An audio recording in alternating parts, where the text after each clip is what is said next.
So Cesar's story is the story that is told from the air, from the water, the horses and the hills, the wolves of the forest, every stream, fish and eel, every hawk, every mountain, the story that is told from the eyrie of the eagle, from the peculiar slant of light bearing a half-light not seen before, from the shadows hiding things. I think it was John Moriarty that used to talk about harrowing the myth. And I think that's very true if I decide to write. But all the other myths too, and it's not just the women in the myth that work on you, but the whole myth itself needs to be harrowed in a way.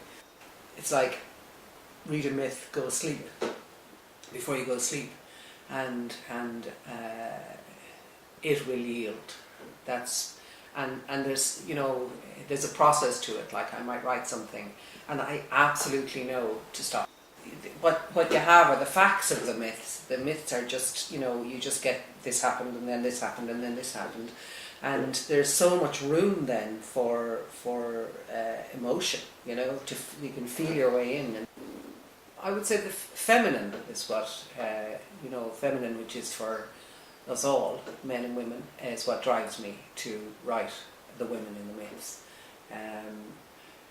Because so much of what the feminine, I suppose, is not written, What happened was I was really bugged, I think, by poor old Aoife being cast to the four winds. Still wailing on the wind on a stormy night, and I'm convinced I heard her wailing on the wind on a stormy night. Aoife had so much to say, so much passion, desire, emotion in her, and there was nowhere for her to say it. And we're all living with contradictions today, aren't we? We're constantly torn. I think sometimes if you get to the inner contradiction, if you get to a contradiction within yourself, you've got the potential to grow. I suppose be self-aware, and the myths are full of contradictions.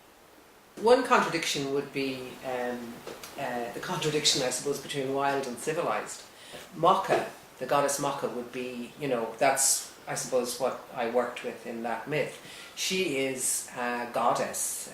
They say she's a horse goddess. And she came into the house of a widower called Cruncu, and she just started to do for him. He came home one evening, the fire was lit, the dinner was on, and he didn't complain, and she just, started to take care of him.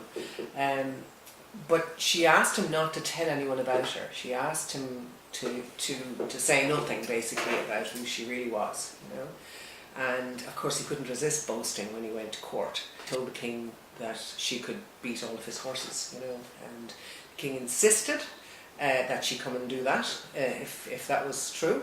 But she was heavily pregnant with twins, and she had to run anyway, and she died giving birth and cursed the men of Ulster. Part of what I said in that retelling is that she ended up living in a pond to belong, and I think we can do that.